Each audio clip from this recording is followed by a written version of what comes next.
সারা দুপুর না ঘুমিয়ে সন্ধ্যাবেলা পুতুল নিয়ে সোফার মধ্যে কেমন শুয়ে আছে দেখো। ওকে ওর মতোই ছেড়ে দিয়ে আমি চলে এসেছি রান্নাঘরে। আর রান্নাঘরে এসে দেখতেই পাচ্ছ 4টে বাটির মধ্যে দুধ রয়েছে।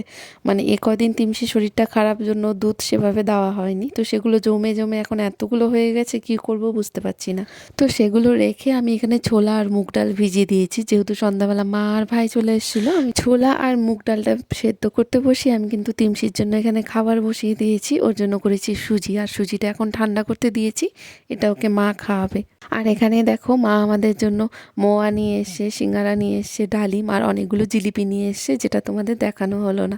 আর এই যে দেখো ছোট্ট মানুষটা দিদুনের কোলে বসে খাচ্ছে জিলিপি। জিলিপি খেতে কিন্তু তিমসি ভীষণ ভালোবাসে, আর তখন যেহেতু ওর পেটটা খালি ছিল তার জন্য আরও বেশি করেই খাচ্ছিল।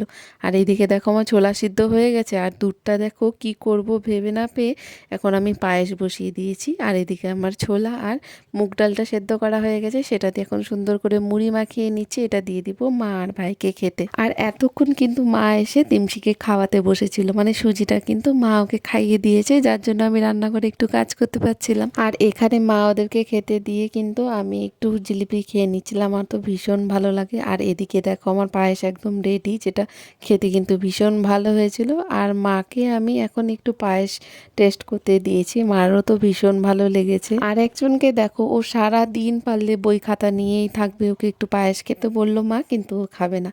তারপরে দেখো আমরা 4জনে মিলে একটু আড্ডা দিয়ে দিচ্ছিলাম, অনেক গল্প করলাম, মজা করলাম, সবাই মিলে একটু খাওয়া দাওয়া করেছি। আর তারপরেই কি, তারপরে তো চলে এলো মায়ের যাওয়ার পালা। এখন হলো তিমসির শুরু হয়ে যাবে, মানে দিদুনকে সে কিছুতেই ছাড়বে না, দিদুনের সাথেই যাবে। তো দেখো ফাইনালি কিন্তু অনেক বুঝিয়ে সুঝিয়ে মা ওকে নিয়ে কিছুটা দূর গেছিলো হাঁটতে হাঁটতে, তারপরে ওর বাবা ওকে ফিরিয়ে নিয়ে চলে এসছে। ওই যে দেখো ওরা দুজন এখন মাকে একটু এগিয়ে দিয়ে চলে এলো। আর তারপর দেখো তিমসি এসে এখানে ঘরে পড়তে বসে আর বলছে ওর খুব মন খারাপ হয়ে গেছে, দিদুন চলে গেছে, তো সেটাই আমাকে শোনাচ্ছে। তো চলো আজকের ব্লগটা এতটুকুই থাকলো, কেমন লাগলো অবশ্যই জানাবে, আর অবশ্যই একটা কমেন্ট করে যাবে। টাটা।